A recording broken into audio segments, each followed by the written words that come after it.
अग्निमीळे पुरोहितं यज्ञस्य देवमृत्विजम् होतारं रत्नधातमम् अग्निः पूर्वेभिर्ऋषिभिरिड्यो नूतनैरुत स देवा एह वक्षति अग्निना रयिमश्नवत्पोषमेव दिवे दिवे यशसं वीरवत्तमम् अग्नेयं यज्ञमध्वरं विश्वतः परिभूरसि स इद्देवेषु गच्छति अग्निर्होता कविक्रतुः सत्यश्चित्रश्रवस्तमः देवो देवेभिरागमत् यदङ्गदाशुषे त्वमग्ने भद्रं करिष्यसि तवेत्तत्सत्यमङ्गिरः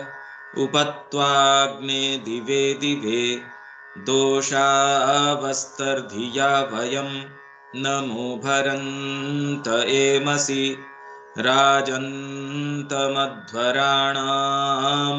गोपामृतस्य दीदिविं वर्धमानं स्वेदमे स नः पितेव सूनवेग्ने सुपायनो भव स च स्वानस्वस्तये।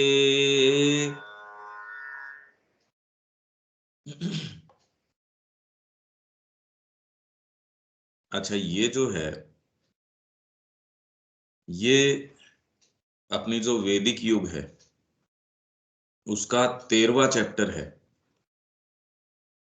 थोड़ा लंबा है, पर आपको जो इतनी चर्चा हुई 15वें वॉल्यूम की और 16वें वॉल्यूम की, उसके अंदर एक बैकग्राउंड जरूर मिला है।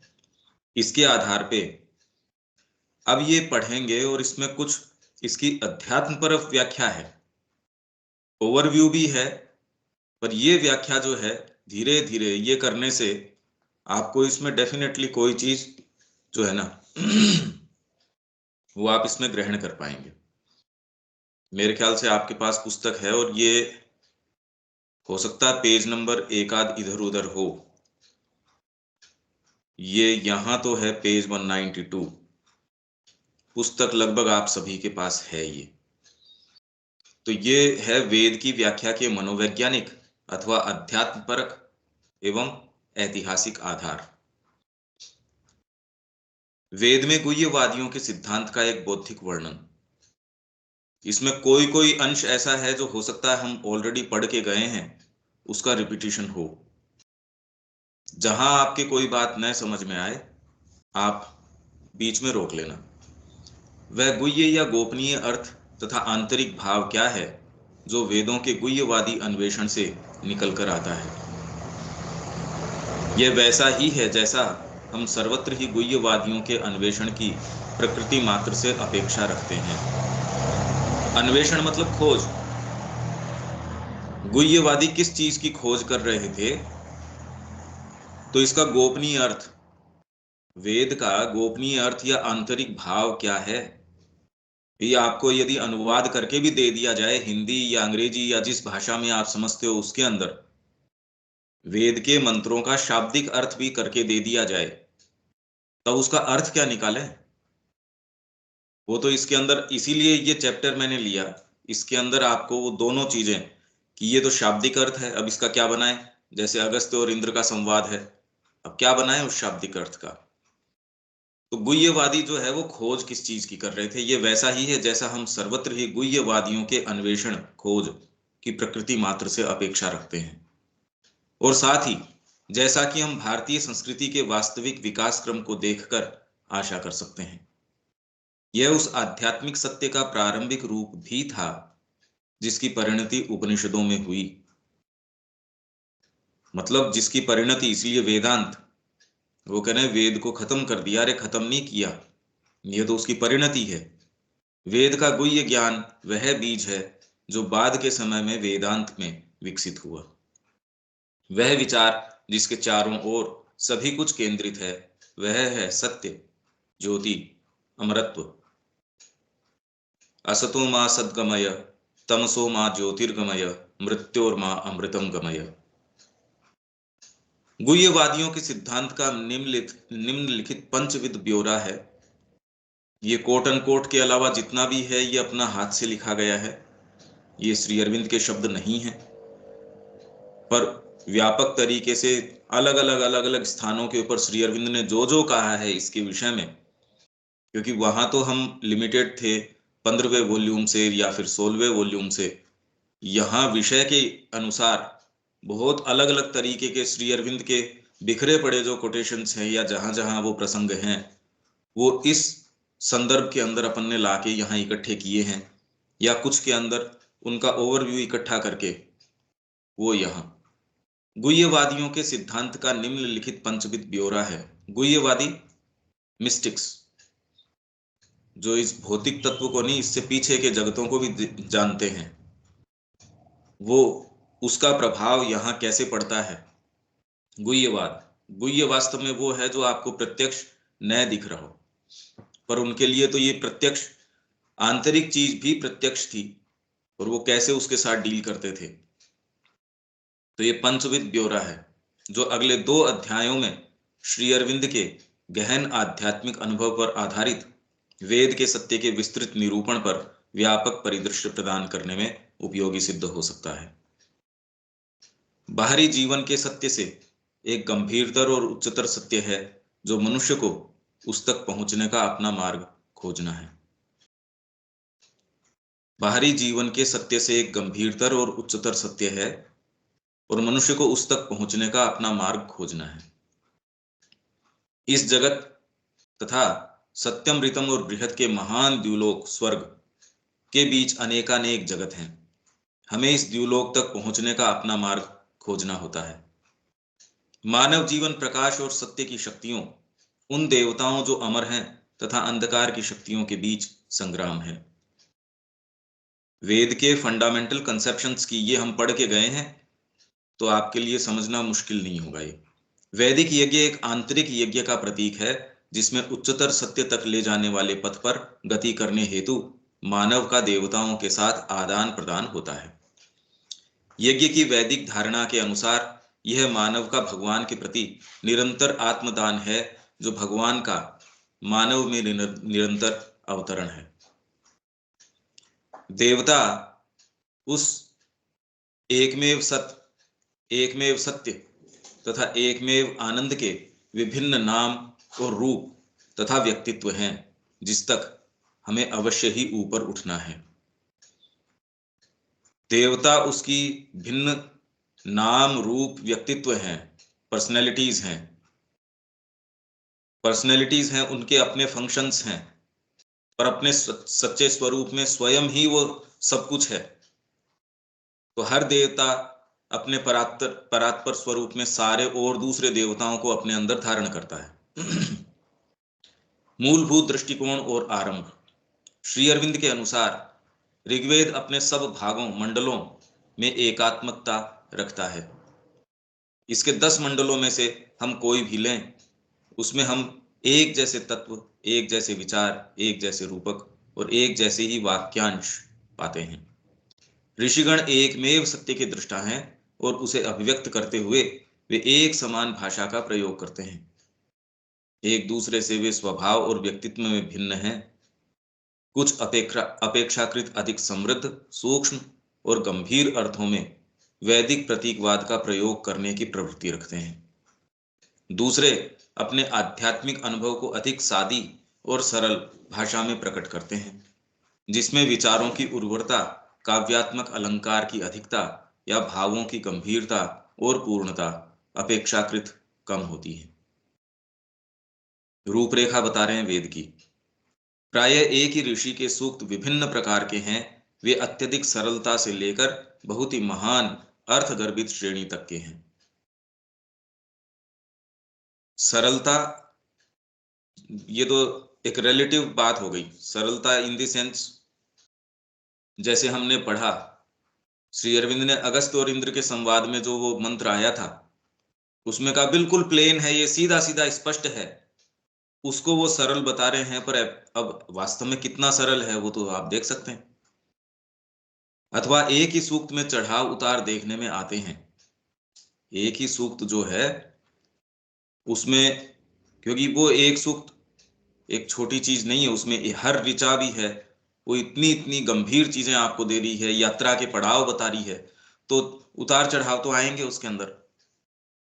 एक ही सूक्त में चढ़ाव उतार देखने में आते हैं। वह यज्ञ के सामान्य प्रतीक की बिल्कुल साधारण पद्धतियों से आरंभ होता है और एक सघन तथा जटिल विचार तक पहुंच जाता है। कुछ सूक्त बिल्कुल स्पष्ट हैं और अपनी भाषा शैली में लगभग आधुनिक हैं।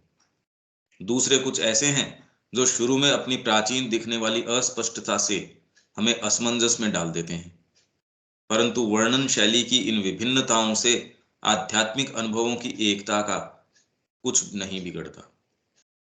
ये तो शैलियां वर्णन की हैं, तो कितनी भी विभिन्न हो, पर आध्यात्मिक अनुभव तो एक ही है इसके अंदर, सबके अंदर। कि एक क्या है एकता उसके अंदर?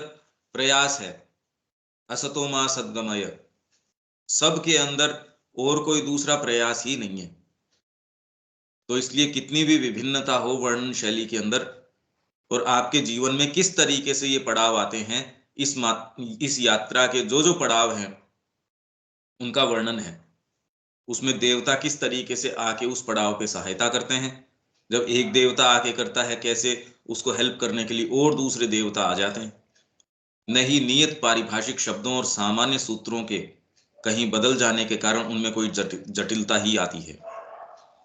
पारिभाषिक शब्द, गो है, अंगिरस है, भग है, या जो भी अग्नि है, उनका प्रयोग सबके अंदर अलग अलग है। कोई इंद्र को निवेदित है, कोई किस में है, तो भी इससे कोई फर्क नहीं पड़ता उसकी स्कीम के अंदर।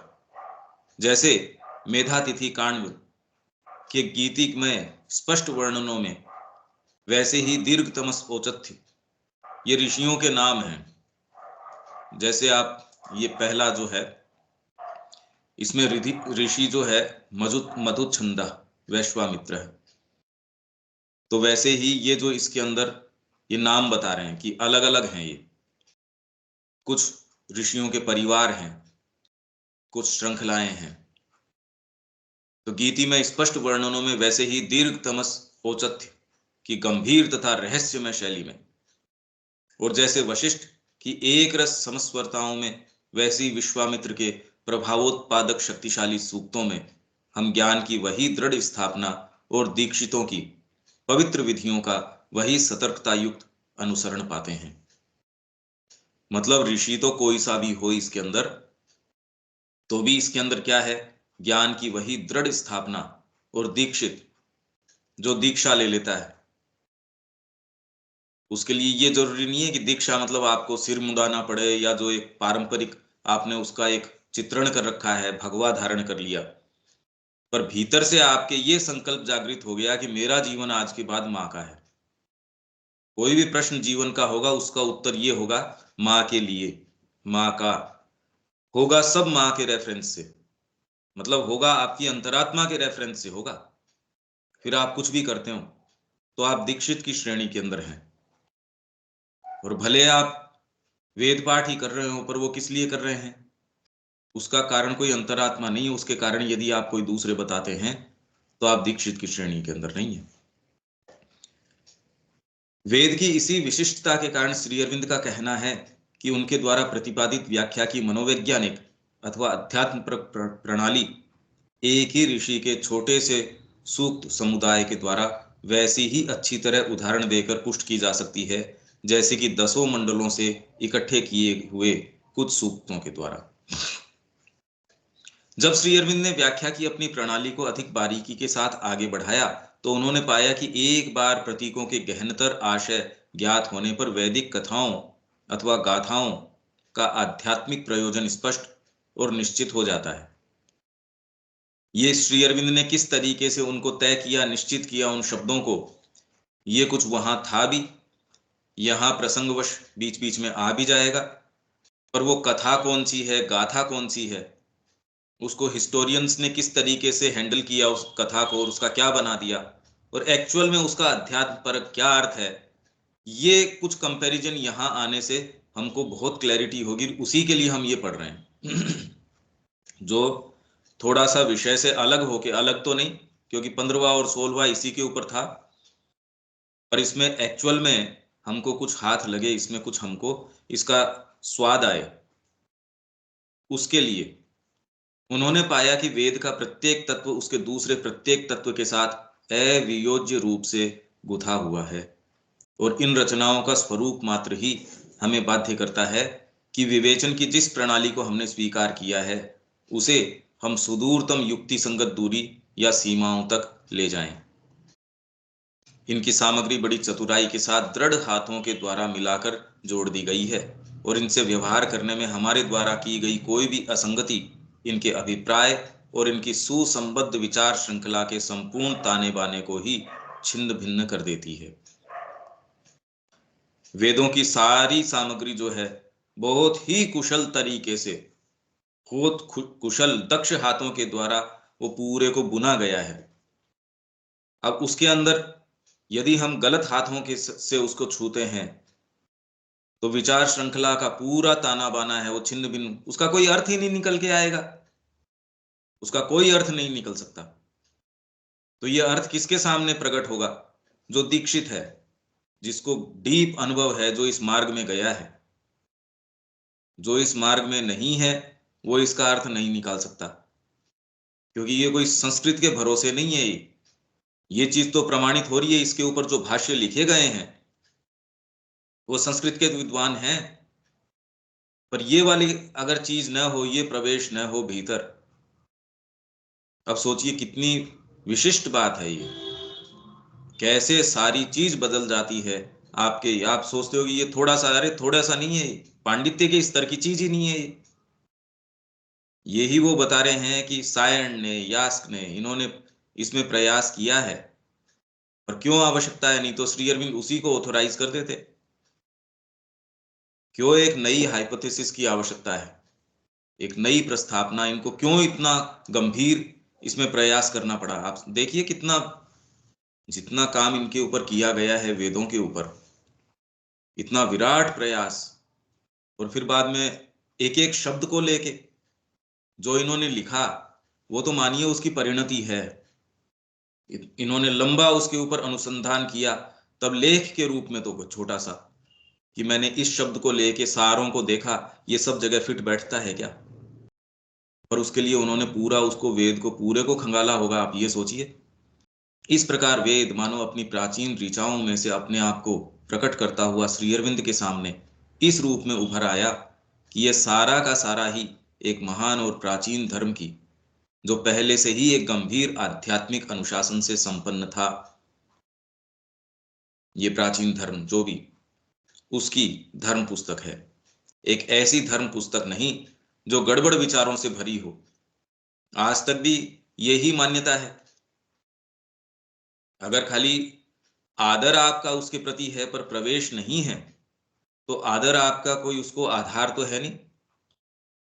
बस इसलिए आदर कर रहे हैं क्योंकि किसी ने कहा है या फिर हमारे धर्म की है, तो आदर तो हमारा निराधार है। या जिसकी प्रतिपाद्य सामग्री आदिम हो।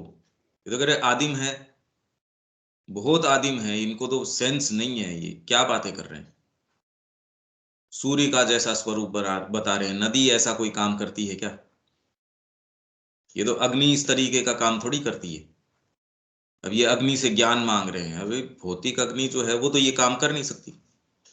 या जो परस्पर विरुद्ध तथा जंगली तत्वों की खिचड़ी हो, ये ऐसी नहीं है ये पुस्तक। अपितु ऐसी धर्म पुस्तक है जो अपने लक्ष्य और अभिप्राय में पूर्ण है तथा अपने आप में अभिज्ञ है। अनभिज्ञ नहीं है, अभिज्ञ है, जानती है, ये कॉन्शियस है। यह अवश्य है कि ये एक दूसरे और भौतिक अर्थ के आवरण से ढकी हुई है, जो आवरण कहीं मोटा तो कहीं पारदर्शी है, परंतु फिर भी यह क्षण भर के लिए भी अपने उच्च आध्यात्मिक लक्ष्य तथा प्रवृत्ति को दृष्टि से ओझल नहीं होने देती। वो उसके ऊपर आवरण मोटा हो या पतला हो, वो उसके अर्थ को नहीं छेड़ रहा। वो तो हमारी समस्या है कि उस आवरण को बेध पाए या नहीं बेध पाए। श्री अरविंद द्वारा वेद के ऊपर विस्तृत कार्य करने के बाद भी ऋग्वेद के कुल 10,580 मंत्रों में से कुल मिलाकर उन्होंने 4,500 से अधिक मंत्रों का भाषांतरण किया। अब कितना महत प्रयास है ये, और ये कोई यूं नहीं है, यूं ही आप संस्कृत के आधार पे आपने बस इनका भाषांतरण कर दिया। ये लगभग असंभव सी चीज है। कैसे, किस आधार पे करो आप, क्या प्रयास इसके पीछे गया है। और खाली भाषांतरण नहीं, कमेंट्री करिए उसके ऊपर। आप कल्पना कीजिए कि श्री अरविंद को इसके प्रति कितना डीप रेस्पेक्ट, कितनी डीप ये चीज है कि ये आनी चाहिए। किसी भी कोई ऐसी चीज हो जिसके पीछे श्री अरविंद यूं थोड़ी समय व्यर्थ करेंगे अपना। उन्होंने ये अनुभव किया कि किसी भी तर्क संगत आक्षेप की संभावना से परे यदि उन्हें अपनी व्याख्या को एक शास्त्रीय रूप से स्थापित करना हो, तो उसके लिए जितना उन्होंने वेद रहस्य पुस्तक के लिए जो योजना बनाई थी, या जितना वे अंततः कुल मिलाकर करने में सफल हुए, उससे कहीं अधिक विस्तृत और महत् कार्य करने की आवश्यकता थी। श्री अरविंद ने यह महसूस किया कि तर्क संगत आक्षेप की संभावना बिल्कुल ही, उसको पूरी तरीके से ही आप इतना एस्टेब्लिश कर दो वेद की बात को कि कोई दूसरा कह नहीं सके। हालांकि खैर 4,500 तो इन्होंने कर दिए इसके अंदर, जिसको कहना हो वो ठीक है, पर ये चाहते थे कि पूरा ही सांगोपांग ये 10,500 जितने हैं, और उसका जो अध्यात्म पर अर्थ है उसका विवेचन किया जाए कि ये देखो, ये उतना समय इनके पास था नहीं, तो ये काम उन्होंने कहा कि ये करने के लिए रख छोड़ते हैं। पर अब कौन है ये, हमारे तो मुद्दे ही किस तरीके के हैं। पहले तो किस बैकग्राउंड की आवश्यकता है, किस मेधा शक्ति की आवश्यकता है। हमारे बाहरी जो व्यक्तित्व है उससे हमारी जो संलग्नता है वो हमको मजबूर कर देती है, हम प्रवेश ही नहीं कर पाते। जो डीपर इसके लिए हमको चाहिए ओरिएंटेशन, भले अभिप्सा हो, पर इसके लिए तो बहुत बैकग्राउंड की आवश्यकता है। नहीं तो नीचे से आती चीजें, कभी भोजन की तृष्णा है, कभी हेल्थ है, कभी पता नहीं क्या क्या चीजें हैं। अगर नीचे से सारे समय कोई चीज हमारे ऊपर लटकी रहे, उसमें कहां इस तरीके के प्रयास।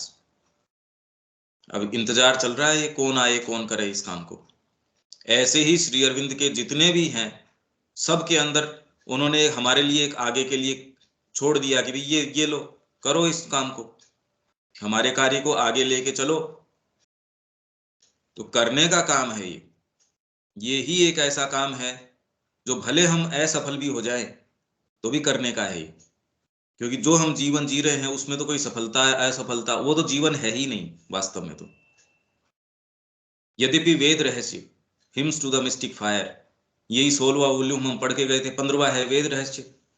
फिर बाद में कुछ जो है ये इसमें नहीं आए प्रकाशन के अंदर, वो भी अपन ने इसके अंदर लिए हैं। Shri Aurobindo archives and research, ये पहले प्रकाशित हुई थी, उसमें कुछ तो आ गए हैं CWSA के अंदर, पर कुछ अंश उसके छपाई के अंदर आए नहीं।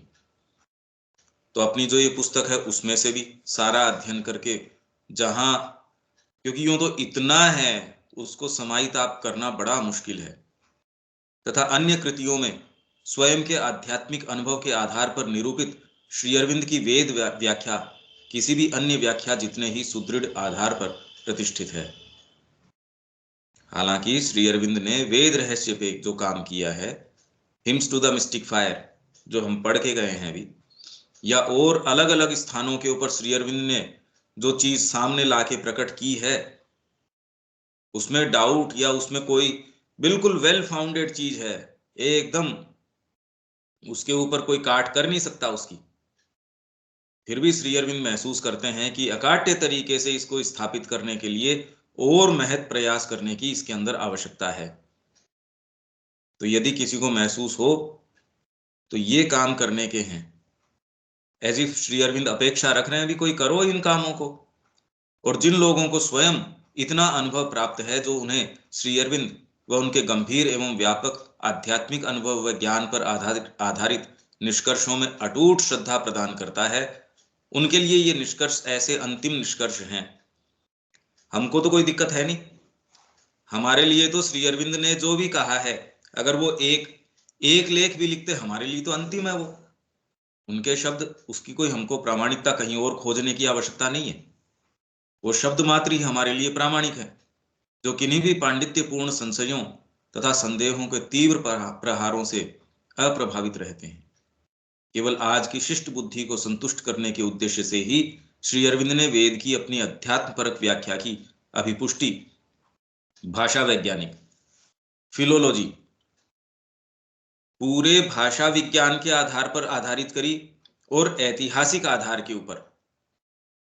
ये हम पढ़ के गए हैं कि किस तरीके से इन सब कसौटियों के ऊपर, और फिर बाद में अपने जो डीप अनुभव है उसके आधार पर सर्वत्र अपनी पुस्तक वेद रहस्य में की है, जो कि वैदिक व्याख्या पर उनकी मुख्य कृति है।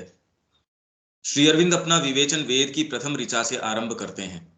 हम यही पढ़ते हैं, हम जो रोज चांटिंग कर रहे हैं, प्रथम ऋचा से आरंभ करते हैं, जो ऋषि मधुत छंदस द्वारा अग्नि को संबोधित की गई है और जो उनके अनुसार वैदिक समस्वरता के प्रथम आवश्यक स्वर को उत्तम रीति से प्रस्तुत करता है। वेद के अन्वेषण में अपनी प्रयोग की गई प्रणाली को दर्शाने हेतु श्री अरविंद प्रारंभ से प्रथम मंडल के प्रथम 11 सूक्त लेते हैं। वेद की जो अन्वेषण की प्रणाली है कि वेद किस तरीके से चलता है, उसको दर्शाने हेतु श्री अरविंद प्रारंभ में प्रथम मंडल के प्रथम 11 सूक्त लेते हैं।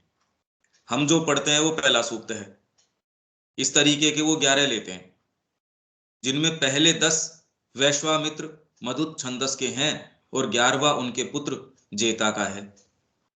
अब ये हम खोल के देख लेते हैं, इसके अंदर ये वेद हमारे पास है। ये पहला, ये मधुत छंद वैश्वामित्र, दूसरा उसी का है, फिर बाद में तीसरा, चौथा उसी का है, 5, 6, ये 9, 10 और जेता, ऋषि जेता ये आ गया। फिर बाद में छंद, किसी का अलग छंद, ये अनुष्टुप छंद के अंदर है, इसका देवता इंद्र है। और इससे पहले वाला था, इसमें अनुष्टुप है पर इसके अंदर ऋषि अलग है। मधु छंदस जो है उसका पुत्र, ये 11वां जो है उनके पुत्र जेता का है। इससे थोड़ी थोड़ी आपकी क्या है फैमिलियरिटी बन जाएगी कि इसमें हो क्या रहा है, रूपरेखा तो पता चले ये वेद में हो क्या रहा है। इससे कम से कम आपका इसके अंदर एक रुझान, नहीं तो अभी तो यही नहीं पता ये स्कीम क्या है, इसकी ऊपर लिख क्या रखा है, ये करें क्या इसका। अग्नि को संबोधित किया गया पहला सूक्त सत्य के केंद्रभूत विचार को प्रकट करता है, और यह विचार दूसरे व तीसरे सूक्तों में और भी दृढ़ हो जाता है, जहां अन्य देवताओं के साथ में इंद्र का आह्वान किया गया है।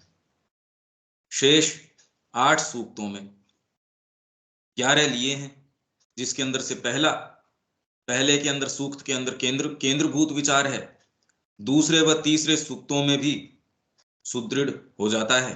मतलब 3 सूक्तों के अंदर तो केंद्रभूत विचार है, शेष 8 मतलब चौथे से लेके और 11वें तक, जिनमें अकेला इंद्र देवता है, केवल एक छठे सूक्त को छोड़कर, जहां वह मरुतों के साथ है। अब इसके अंदर यदि देखेंगे, जैसे इसके अंदर 10वें में 11वें के अंदर भी आपका देवता इंद्र है, इंद्र, फिर बाद में ये चलता जा रहा है, जबकि छठे के अंदर आके वो ये कह रहे हैं, ये देखो छठे के अंदर देवता जो है इंद्र, पहले से तीसरी ऋचा तक, फिर बाद में 10वें के अंदर जो है पहले से तीसरी और 10वीं, ये इंद्र को, फिर बाद में मरुदगण 4, 6, 8, 9, 5 और 7 के अंदर मरुत और इंद्र दोनों। मतलब क्या है, छठे के अंदर पहले से तीसरे तक जो ऋचा है और 10वीं ऋचा है वो प्योरली एकमात्र इंद्र को निवेदित है। 4, 6, 8, 9 ये मरुदगण को दी गई है। 5 और 7 मरुद और इंद्र दोनों की क्रिया है। ये इनको, और ये क्यों है भाई, इनको एक साथ इस तरीके से क्यों नहीं किया ये, ये क्या बात है? तो ये प्रश्न तो उठना चाहिए। तो ये तब हो जब हम पहले, भाई श्री अरविंद का विवेचन एक और, इसका सीधा सीधा जो शब्दार्थ किसी ने किया है वो एक और। अब श्री अरविंद इसका विवेचन करते हैं कि भी क्यों इस तरीके से। तो एक कथा, एक पूरी संबद्ध तरीके से एक से लेके, जो इसके अंदर, इसमें कितने हैं, 10 ऋचा हैं, ये देखो 10 की गिनती यहां ऊपर है। तो ये बिल्कुल संबद्ध तरीके से, तो आप ये कहेंगे हाँ बिल्कुल ठीक है, ये इंद्र की क्रिया इस तरीके से है, फिर बाद में ये मरुदगण का बीच में प्रवेश है, फिर बाद में मरुद और इंद्र दोनों की क्रिया है इसमें बीच बीच के अंदर, 5वें और 7वें के अंदर। अब श्री अरविंद इसका किस तरीके से विवेचन करें, वो आपको ओरिजिनल वहां खोल के देखना पड़ेगा। हम सोम और गो के प्रतीकों को पाते हैं, अवरोधक वृत्र को और इंद्र के उस अपने महान कृत्य को पाते हैं जिसके द्वारा वह मनुष्य को प्रकाश की ओर ले जाता है और उसकी उन्नति के बाधकों को हटाकर फेंक देता है। इस कारण ये सूक्त वेद की अध्यात्म परक व्याख्या के लिए निर्णायक महत्व के हैं। ये वाले जो सूक्त जो श्री अरविंद इसके अंदर से ले रहे हैं, वो ये ले रहे हैं। ये डायरेक्टली यदि आप इनका 15वां वॉल्यूम लेते हो, 16वें के अंदर अग्नि को निवेदित है, 15वें के अंदर पूरा वो लेंगे एक एक एक एक, और उसको फिर बाद में उसका विवेचन करेंगे। आप अपने समय से वो ले सकते हैं, उसका हिंदी अनुवाद तो है ही, उपलब्ध है आश्रम का। वेद रहस्य 2 भागों में है, पूर्वार्ध और उत्तरार्ध। श्री अरविंद की दृष्टि में ऋग्वेद के प्रथम मंडल के प्रथम सूक्त के 4 मंत्रों, मंत्र संख्या 5 से 8 तक में प्रतीकों के आवरण को तोड़कर वेद का अध्यात्म परक आशय महान शक्ति व सुस्पष्टता के साथ प्रकट होता है। ये हम रोज ये ही चांट कर रहे हैं अभी। अग्निर्होता कविक्रतु सत्यश्चित्रश्रवस्तमः देवो देवेभिरागमत् यदंगदाशुषे त्वमग्ने भद्रं करिष्यसि तवेत्तत् सत्यमंगिरः उपत्वाग्ने दिवे दिवे दोषावस्तर्धिया वयं नमो भरन्त एमसि राजन्तमध्वराणां गोपामृतस्य दीदिविं वर्धमानं स्वेदमे। ये हम रोज चांट करते ही हैं। तो ये 5 से जो है ये कह रहे हैं 8 तक। श्री अरविंद ने इनका भाषांतरण इस प्रकार किया है। अब ये जो हम करते हैं ये खाली भाषांतरण है, विवेचन नहीं है। फिर भी इन्होंने जो भाषांतरण इसका किया है वो क्या है, अग्नि जो यज्ञ का होता है, अग्निर्होता क्या है इसमें, देखो अग्निर्होता कविक्रतु सत्यश्चित्रश श्रवस्तमः देवो देवेभिरागमत्। अब इसका ये क्या कह रहे हैं, अग्नि जो यज्ञ का होता है, अग्निर्होता कर्म के प्रति जिसका संकल्प दृष्टा का सा है, ये किसमें आ गया, कविक्रतु जो सत्य है, नानाविध अंतः प्रेरणा का जो महाधनी है, वह देव, वह देव मतलब अग्नि देवों के साथ आवे, देवो देवे भीर आगमत, देवो देवे भीरागमत। तो ये कि वो देव देवों के साथ आए, आह्वान कर रहे हैं कि हे अग्नि, कौन है अग्नि, जो यज्ञ का होता है, कर्म के प्रति जिसका संकल्प दृष्टा का सा है, दृष्टा का संकल्प है उसका, ये नहीं कि आप अपनी एनर्जी लगा रहे हो पर आपको पता नहीं किसके अंदर लगानी चाहिए एनर्जी, जीवन चला जाता है, इस ये कला नहीं आती जीवन को जीने की। पर इसका संकल्प इसको पता है, दृष्टा का संकल्प है, इसमें नियोजित करो। मेरे को तो मां के लिए नियोजित करना है, मेरा जीवन किसमें जाना चाहिए। यूं तो हम संकल्प करते ही हैं, भले परिवार चलाना हो उसके लिए भी अपनी एनर्जी को लगाना पड़ता है उसके अंदर। पर आपकी पुकार क्या है, आपके जीवन के अंदर आपका संकल्प क्या है। अग्नि ये है कर्म के प्रति जिसका संकल्प दृष्टा का सा है, देखता है वो, जो सत्य है, नानाविध अंतः प्रेरणा का जो महाधनी है। नानाविध अंतः प्रेरणा है, यहां अंतः प्रेरणा आती नहीं, जीवन निकल जाता है। ये नानाविध अंतः प्रेरणा का महाधनी है वह देव। हे अग्नि, देवों के साथ आओ। वो देव आए और इनको अब श्री अरविंद एक एक को दृष्टा का संकल्प क्या होता है, यज्ञ का होता का क्या अर्थ है, नानाविध अंतः प्रेरणा क्या होगी, महाधनी का क्या अर्थ है, ये जब खोलना शुरू करेंगे ये तो बात ही कुछ और है। ये तो हमको कुछ अलग ही जगत के अंदर प्रवेश करा देगी, आपको जो स्वाद देगी। आप ये ढूंढेंगे अरे ये कहाँ किस जगत में रह रहे हैं हम। तुरंत आप विद्रोह कर बैठेंगे कि ये ऐसे जगत में या ऐसे जीवन तो हम नहीं जिएंगे। वो चीज, वो निधियां श्री अरविंद ने हमको प्रदान करी है।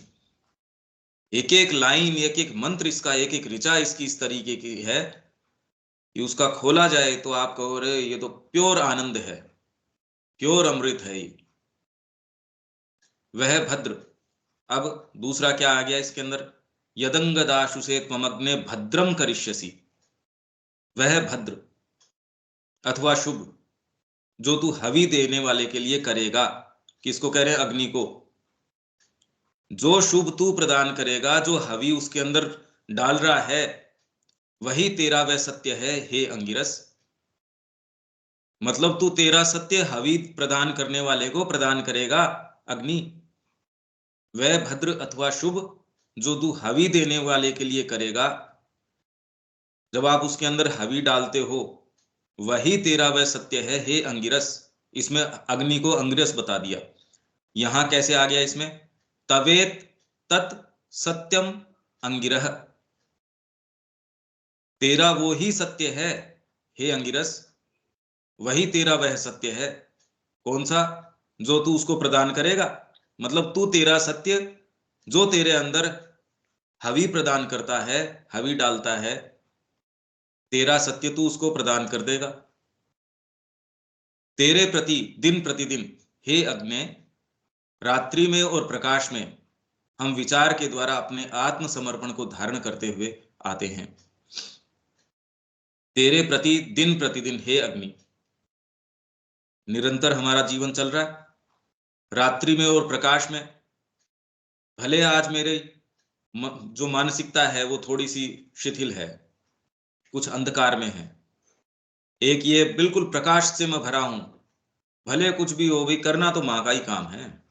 आप में ये अंतर विवेक बना रहता है। तो रात्रि में हो या प्रकाश में हो, हम विचार के द्वारा अपने आत्मसमर्पण को धारण करते हुए आते हैं। ये सारी की सारी बात आप महसूस कर सकते हो अपने जीवन में। हम ये मां के लिए निवेदित करते हैं ये बात। यही तो साधना है, पूरी साधना की ये पद्धति। और उससे आपको क्या मिलने वाला है? वो ही सत्य है जो मां का सत्य है। वो आप जब उनको समर्पित करते हो, वो भद्र या शुभ हावी देने वाले को वो प्रदान करते हैं। हे अंगिरस,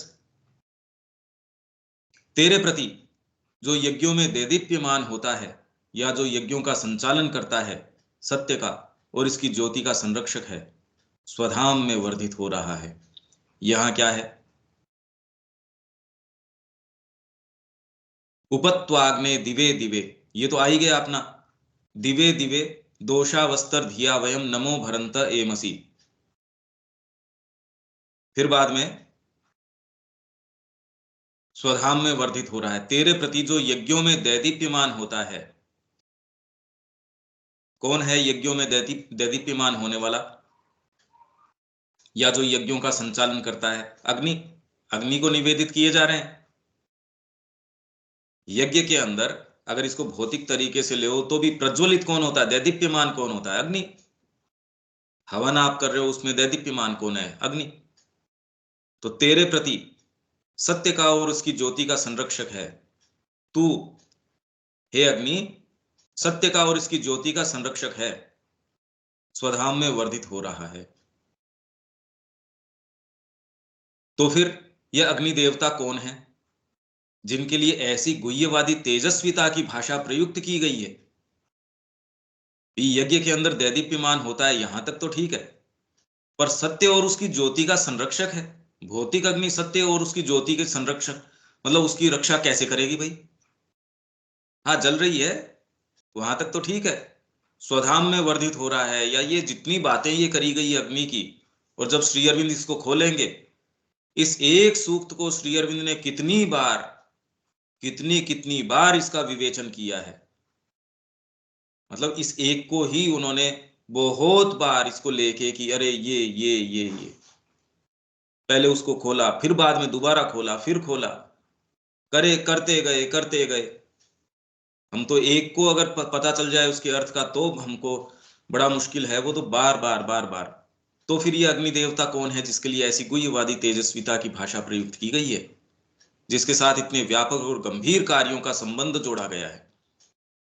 ऐसे व्यापक और गंभीर कार्य कि उनके फंक्शंस ऐसे गंभीर हैं अग्नि के। ऐसी अग्नि क्या है भैया? अग्निदेव हैं कौन? सत्य का ये संरक्षक कौन है जो अपने कार्य में इस सत्य का प्रकाश रूप है। कर्म में जिसका संकल्प एक दृष्टा का है। कर्म में अब ये तो भौतिक अग्नि कैसे करेगी ये काम? भौतिक अग्नि का तो एट्रीब्यूट है नहीं ये। कर्म में जिसका संकल्प एक दृष्टा का है, जो अपनी समृद्धतया विविध अंतः प्रेरणाओं पर शासन करने वाली दिव्य बुद्धि से युक्त है। सोचिए कैसी कैसी चीज ये है। ये भौतिक अग्नि तो हो नहीं सकती। और अभी तक जितना भी प्रयास किया गया इसका विवेचन करने का, ये सारा इसको अनुष्ठानात्मक भौतिक अग्नि बताने का रहा। तो कैसी अब ये विडंबना है इस संस्कृति की जो मूल चीज है। और ऐसे ही इसकी सभी चीजें, इसकी कला है, साहित्य है, संगीत है, कुछ भी भले इसके ऊपर विस्तृत आपको साहित्य मिलता हो, कुछ भी मिलता हो, पर उसके ऊपर पर्सपेक्टिव जो है वो कहीं मिलता नहीं श्री अरविंद के अलावा।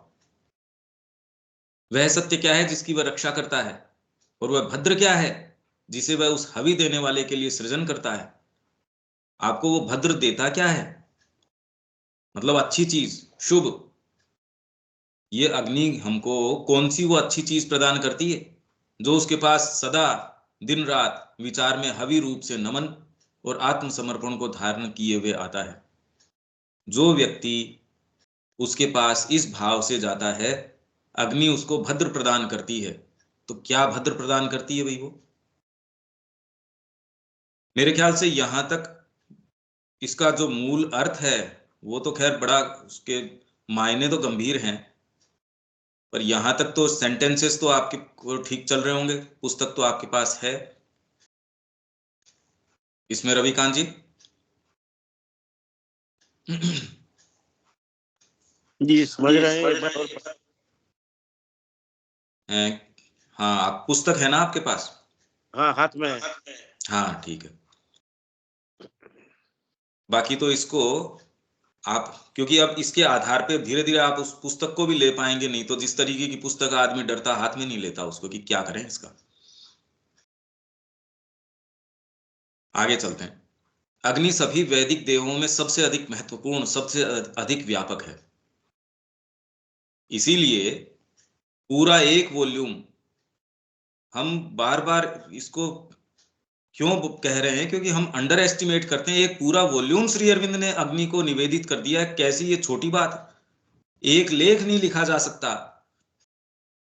क्या उनको इस चीज के अंदर ऐसा लगा होगा कि भी ये इतनी गंभीर, इतनी महत्वपूर्ण चीज है, सभी वैदिक देवों में सबसे अधिक महत्वपूर्ण, सबसे अधिक व्यापक है।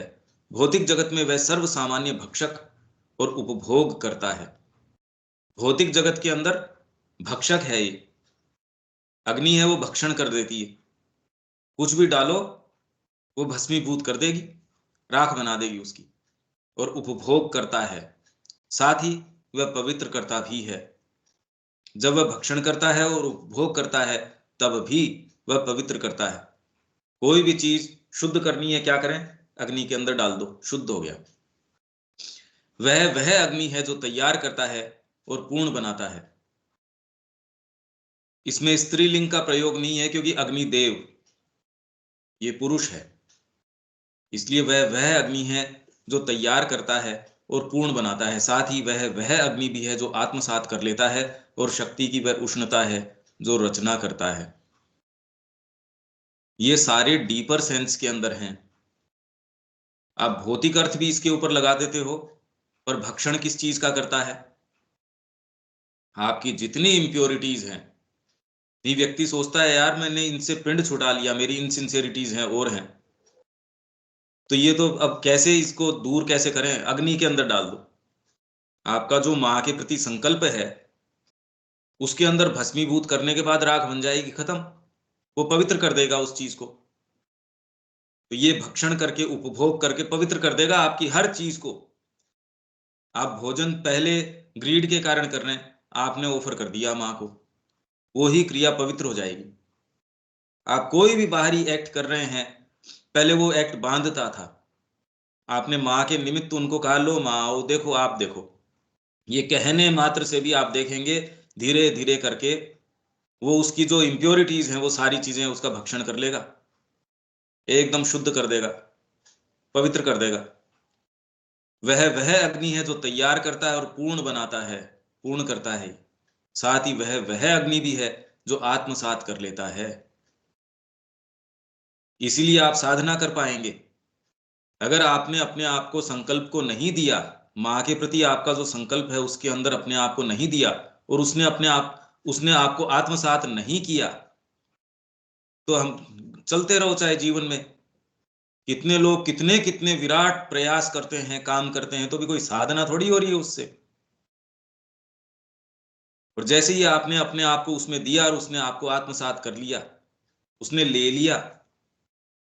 और शक्ति की वह उष्णता है जो रचना करता है, वह जीवन की उष्णता है, और वस्तुओं में रस का, अर्थात उनकी तत्वभूत सत्ता के सार का और उनके आनंद के सार का सृजन करता है। नहीं तो रस नहीं आता इसमें। और जब तक रस नहीं आता, कहते जरूर हैं भी हमने आध्यात्मिकता अपना ली, रस उसमें आता नहीं, इसलिए हम इधर उधर करते रहते हैं।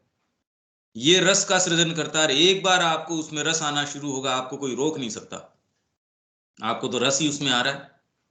माँ के कार्य में आपको जब रस आना शुरू हो जाए, अभी तो रस पता नहीं कहाँ कहाँ अटका हुआ है, अगर बारीकी से देखोगे तो ये दिख जाएगा, अरे अभी तो कुछ हुआ नहीं। और जैसे ही ये अग्नि आपके अंदर उसका प्रादुर्भाव हुआ, उसने आपको आत्मसात किया, सारी इंप्योरिटीज हटा दी, विचार की, भाव की, कर्म की, कुछ भी इंप्योरिटीज है अगर ये नहीं होंगी, सोचिए क्या होगा। और इसमें दूसरे देवता हैं वो आ जाते हैं, उनकी क्रिया इसके अंदर शामिल हो जाती। तो ये अध्यात्म परक अर्थ इसके अंदर धीरे धीरे झलकता रहेगा कि क्या है ये अग्नि, क्या प्रज्वलित करते हैं हम उसके अंदर। यूं तो भौतिक अग्नि आप प्रज्वलित करो, ठीक है, पर जो मिस्टिक है उसको बार बार ये संकेत, वो तो समझता था। वो तो हवन के अंदर जो अग्नि है उसको देख के भी बिल्कुल उसके साथ तादात्म्य में बिठा पाता था कि मेरे अंदर की अग्नि इस तरीके से है, और वो हर चीज को प्रतीक के रूप में देख पाता था। इसी तरह वह प्राण की भी संकल्प शक्ति है, भौतिक की नहीं, प्राण की क्रियाशील जीवन शक्ति है। और उस शक्ति के रूप में भी वह उन्हीं क्रियाओं को करती है जो यहां आपको भौतिक अग्नि जो काम करती है। ये ऊपर जितने भी बता के गए श्री अरविंद, ये काम भौतिक अग्नि करती है, तैयार करती है, पूर्ण बनाती है, आत्मसात कर लेती है, उष्णता प्रदान करती है, रस प्रदान करती है चीजों को। भोजन है, बिना पका है, उसमें रस नहीं आया, सही तरीके से आप सिद्ध कर लेते हो उसको, उसमें रस आ जाता है, रस है उसमें, सार है उसमें, आनंद का सार आ जाता है उससे। अग्नि काम करती है। आप उसके अंदर सीधे सीधे कोई चीज पकाइए, वो उसका रूप चेंज कर देगी, उसमें उसमें क्या परिवर्तन करेगी देख लो, वो तो सारा हम कर ही रहे हैं। यही जैसे पेट के अंदर अग्नि है, वो क्या कर रही है उसमें, जठराग्नि जिसको बोल रहे हैं, कर रही है ना ये काम। तो यही अग्नि प्राण के अंदर भी वैसा ही काम करेगी जो भौतिक में काम करती है, सारी क्रियाएं प्राण में भी करेगी, और वो सारी चीजें मन के अंदर भी करेगी। तो सोचिए क्या नहीं कर देगी ये। इसी तरह वह प्राण की भी संकल्प शक्ति है, क्रियाशील जीवन शक्ति है, और उस शक्ति के रूप में भी वह उन्हीं क्रियाओं को करती है।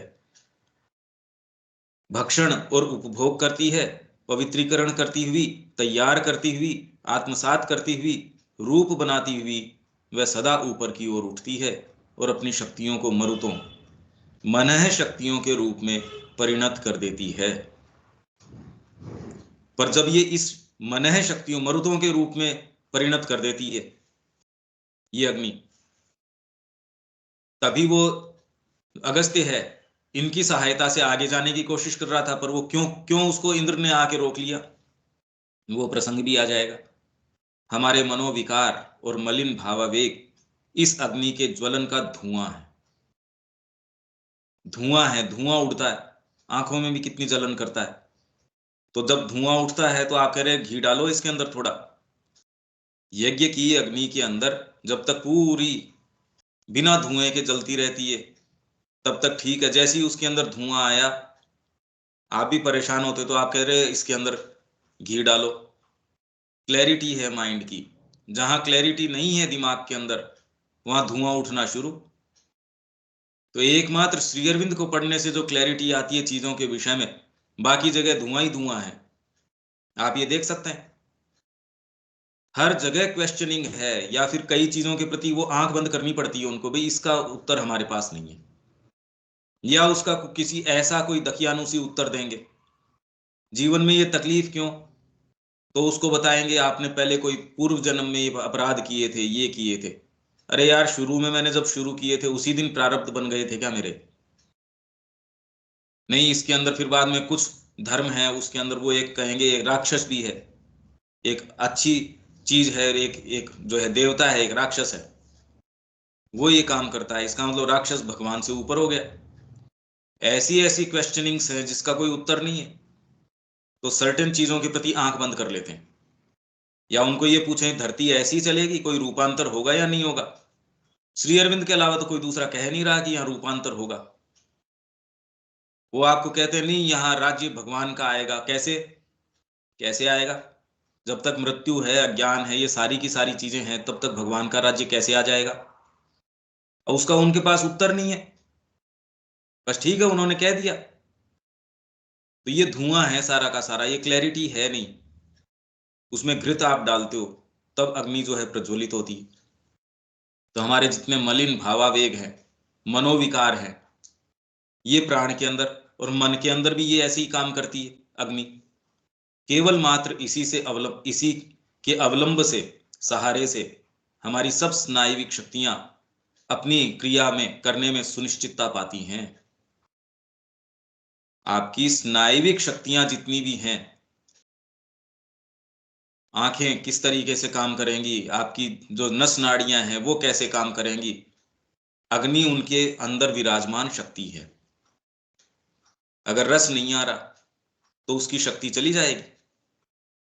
आप कोई मूवी देख रहे हो, उसमें बोर हो रहे हो, तो अब वो आपका रस नहीं रहेगा उसके अंदर। आप देखिए आपकी किस तरीके की क्रिया होगी।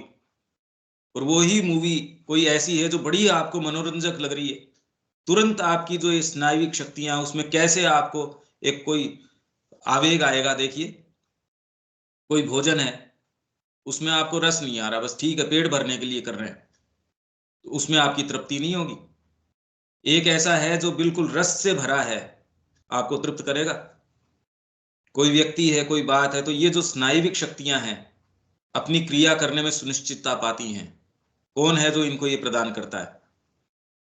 अगर आप इन देवताओं की क्रियाओं को देखें तो इसी बारीकी से आप देखेंगे कि श्री अरविंद की वाणी है वो इतनी दुरूह है हमारे लिए। तो खाली एक श्रद्धा के कारण या फिर एक रेस्पेक्ट के कारण, हाँ हम श्री अरविंद का काम करते हैं, अरे वाक्य तो एक नहीं समझ में आता, काम कहां से करेंगे? उनकी पुस्तक खोलो तो उसके अंदर और गहराई से प्रश्न करते नहीं, तो ये सुनिश्चितता नहीं पाते हम। ये करना क्यों चाहिए? इतने मूलभूत जो उन्होंने प्रश्न उठाए, कितने कितने लोग हैं वो पढ़ते जरूर है पर अब वो है नहीं उसके अंदर। जहां वह अग्नि हमारी प्राण में सत्ता में स्थित संकल्प है और क्रिया के द्वारा इसे प्राण को पवित्र करता है, वहां मन में स्थित संकल्प भी है और अभिप्सा के द्वारा मन को निर्मल करता है। जब वह बुद्धि के अंदर प्रविष्ट होता है तब धीरे धीरे ऊपर उठ रहे हैं भौतिक अग्नि। और ये अग्नि तो आप महसूस भी कर सकते हो कि ये तो सीधे सीधे बोल रहे हैं जठर के अंदर अग्नि है, या एकदम सामने अग्नि जो प्रज्वलित है वो। फिर आपके प्राण की अग्नि, जो आपके स्थूल प्राण है जो शरीर के अंदर काम करता है, उसमें भी अग्नि की आवश्यकता है। नहीं तो यदि अग्नि खत्म हो गई उसकी, तो आदमी कहते हैं छोड़ दो अब ये क्या काम का, अब तो खत्म। आपके अंदर वो अग्नि है जो आपको जीवित रखती है। तो ये अग्नि आपके प्राण के अंदर भी है, आपके मन में भी है। और जो क्रियाएं इसकी भौतिक स्तर के ऊपर है वो सारी की सारी इसकी प्राणिक स्तर के ऊपर और मानसिक स्तर के ऊपर भी है, और उससे ज्यादा व्यापक प्रभाव है। जैसे हम ये कहें कि कोई भौतिक प्रकाश, पर वो प्रकाश इतना प्रकाशित नहीं कर सकता जितना कि मानसिक प्रकाश। जो भी थोड़ा बहुत भी कल्टीवेटेड व्यक्ति है वो ये देख सकता है कि ये शक्तियां भौतिक रूप से जितना काम करती हैं उससे कहीं ज्यादा व्यापक रूप से आपके मन में, आपके मनोविज्ञान में ज्यादा काम करती हैं। भाई सूर्य है, भौतिक सूर्य है, भौतिक सृष्टि को सारे को थामे रखता है, उसको जीवन प्रदान करता है। पर भले आप सूर्य के अंदर हो पर आपके अंदर क्लैरिटी नहीं हो, अज्ञान हो, उसका अज्ञान का अंधकार हो, जीवन में आनंद नहीं आता। और चाहे रात के समय आपको ये क्लैरिटी आ गई, आपको ऐसा प्रकाश महसूस होता है जितना कि सूर्य का प्रकाश आपको प्रकाशित नहीं कर सकता था। तो जितना ही ये शक्तियां या देवता या जो भी आप इनको कहें, वो जितनी ही व्यापक स्तर के ऊपर काम करती हैं, और ये हर स्तर के ऊपर काम करती हैं, उतना ही इनका जो प्रभाव और फंक्शन है बहुत ज्यादा डीप हो जाता है। जब वह बुद्धि के अंदर प्रविष्ट होता है तब वह अपने दिव्य जन्म स्थान और ग्रह के समीप आ रहा होता है। तो स्वेद में वो जो कह रहे हैं अपने निज ग्रह में, वह विचारों को प्रभावकारी शक्ति की तरफ ले जाता है, वह सक्रिय शक्तियों को प्रकाश की तरफ ले जाता है। ठीक है, यहां हम इसको विराम देते हैं। ये आप लोगों के लिए थोड़ा सा मैंने इस यात्रा को लंबा किया है। इसमें आप जितना गहन तरीके से प्रवेश करेंगे, क्योंकि हमारा एक बैकग्राउंड बन गया 15वें वॉल्यूम का, 16वें वॉल्यूम का, और अब ये जो इसके ऊपर होगा धीरे धीरे धीरे धीरे कम से कम कुछ आपको ये लगेगा कि ये नहीं कि भाई अभी पता कुछ चला नहीं, ये नहीं, आपको कुछ इसका रस आएगा। डेफिनेटली वेद के संबंध में जो आपकी पहले कोई भी धारणा रही होगी, अभी तक आते आते उसमें भी बहुत अंतर आया होगा। रविकांत जी। समझ रहे।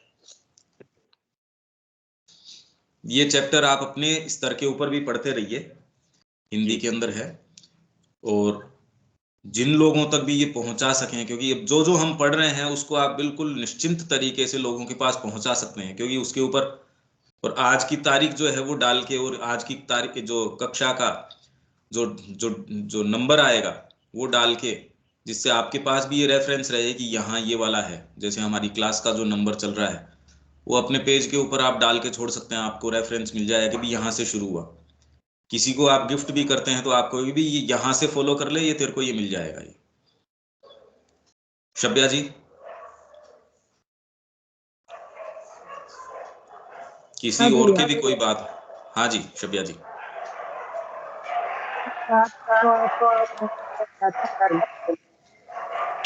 आपकी आवाज नहीं आई साफ है जी, आपकी आवाज कट कट के आ रही है।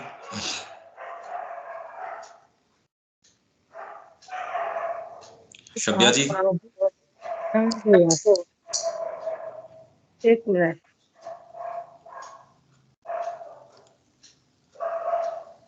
हाँ जी, किसी और के, दीपक जी कोई बात है क्या इसके अंदर? क्योंकि आप लोगों ने तो पुस्तक मंगा ली है, आपके पास तो पुस्तक है, इसको आगे पढ़ लीजिए।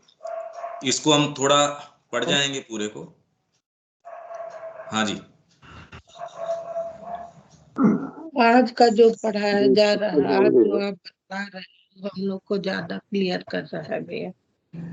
हाँ, पहले इस दृष्टिकोण से तो हम लोग कभी सोचते ही नहीं थे, जानते ही नहीं थे। और ये बहुत अच्छा चीज चल रहा है, हम आसान कर देगा, अब समझने का तरीका बदलेगा, जीवन के प्रति दृष्टिकोण ये नहीं रहेगा, एकदम बदल जाएगा। बदलेगा ही बदलेगा, बिल्कुल बदल जाएगा इसमें। हाँ दीपक जी, आप कुछ बोल रहे हैं? विशेष तो नहीं है, लेकिन वाकई अब आश्चर्य दिख रहा है। वैदिक युग अपने आप में गजब की पुस्तक है। ये संग्रह आपके यहाँ किया गया है सर? हाँ, ये बहुत लंबा समय हमने लिया इसको करने में, ये आसान चीज नहीं रही। इसमें आप हर चैप्टर के पीछे उसके रेफरेंसेस देखिए, वो रेफरेंस देख के ही आपको ये आभास होगा कि इतना सारा साहित्य हमने पढ़ा, और तब जाके इसकी एक रूपरेखा बनाई। पहले तो यही नहीं पता चले कि कहाँ हाथ रखें, क्या रखें, किस तरीके से करें, ये जानी चाहिए। ये चीजें लोगों के बीच में जानी चाहिए, लोग इससे अवगत हों, और जब वो इससे अवगत होंगे तो डेफिनेटली उनके जीवन के जो मुद्दे हैं, खाली खाना पीना, बच्चे पैदा करना या जिस तरीके के समाज में है उसी को करना, जब उनको आप कुछ नई चीज परोसेंगे उनके सामने तो उनके टेस्ट चेंज होंगे। भाई हमको समाज में क्या करना चाहिए, जीवन में क्या करना चाहिए, अगर ये आप किसी को भी देंगे तो अगर नीरा पशु है तो अलग बात है, नहीं तो अदरवाइज उसको लगेगा यार ये करने की चीज है। नहीं तो आप कोलाहल तो पूरा करते हैं कि हमको अच्छा करना चाहिए, पर उसको विकल्प बेचारे को दे नहीं रहे। ये ऐसी चीजें हैं जो आपको विकल्प देती हैं, जो आपको ये दिखाती है अरे सोचने का ये भी तरीका है, जीवन को जीने का ये भी तरीका है। वेद के संबंध में इतनी इतनी बातें हैं पर कोई उसमें हाथ नहीं लगाना चाहता, क्यों? हाथ लगाने से तो एक्सपोज होता है, उसकी अज्ञानता पता चलती है कि उसको सेंस नहीं है। तो जैसे आज जो हमारी रिकॉर्डिंग होगी उसका सेशन, ये नंबर जो आएगा वो आप अपने पेज के ऊपर डाल के ये पुस्तक को किसी को भी देंगे तो उस नंबर से आप कह देंगे यार ये नंबर जो है ये यहाँ से तू फॉलो कर सकता है, आप किसी को ये पुस्तक दे भी सकते हैं। तो ये संस्कृति की, हमारी जो संस्कृति है, श्री अरविंद है संस्कृति है, इसकी इतनी बड़ी सेवा होगी ये। क्योंकि इससे पहले तो कोई यूं आप अपने आप किसी को ये बुक दे दो, क्या समझे वो कहते यार इसकी बजाय कुछ सरल देते तो कुछ समझ में आता। अब ये दिक्कत नहीं होगी। ये चैप्टर जब हम पढ़ेंगे और उसके पीछे की जो रिकॉर्डिंग्स हैं, वास्तव में कोई व्यक्ति थोड़ा बहुत भी पढ़ना जानता है या कुछ जीवन में उसके कुछ थोड़ी सी गहरी प्यास है तो उसको इसके ऊपर कमेंट्री भी मिल जाएगी, अपनी चर्चा परिचर्चा मिल जाएगी। तो आपके इसमें जो प्रश्न हो वो आप पहले से ही सोच के आइए, इसमें कुछ आगे पैसेज पढ़ के कि जो चीज ना समझ में आए तो ये और दूसरों का भी लाभ होगा। जो भी इसको बाद में इसके आधार पे सुनेगा या किसी के कोई प्रश्न हो सकता है वो कम से कम उतने तो इसके अंदर रिकॉर्डिंग पे आई जाए। पर ये आप निश्चिंत तरीके से जिसको भी दे सकते हैं। तो ये श्री अरविंद का विचार इसके ऊपर जो है और हमारी संस्कृति जिस आधार के ऊपर टिकी हुई है, ये संस्कृति की बहुत बड़ी सेवा होगी। तो आप जितना बांट सकते हैं वो बांटिए। कुछ समय के बाद में कुछ हमारी इसके ऊपर 10 15 20 क्लास हो जाती हैं, उसके बाद आप किसी को भी, तो लोगों को इसके अंदर प्रवेश मिलेगा। पहली बार कोई जो है इस संस्कृति के विषय में, वेद के विषय में, श्री अरविंद इसके विषय में इन्होंने क्या महत्व का काम किया है, ये एक पॉजिटिव तरीके से हमारा योगदान होगा जिस समाज में हम रह रहे हैं, जिस जगह हम रह रहे हैं। तो ये आप अपने तरीके से कीजिए। यहाँ विराम देते हैं, कल मिलते हैं। जय श्री मां। जय श्री राम। यस।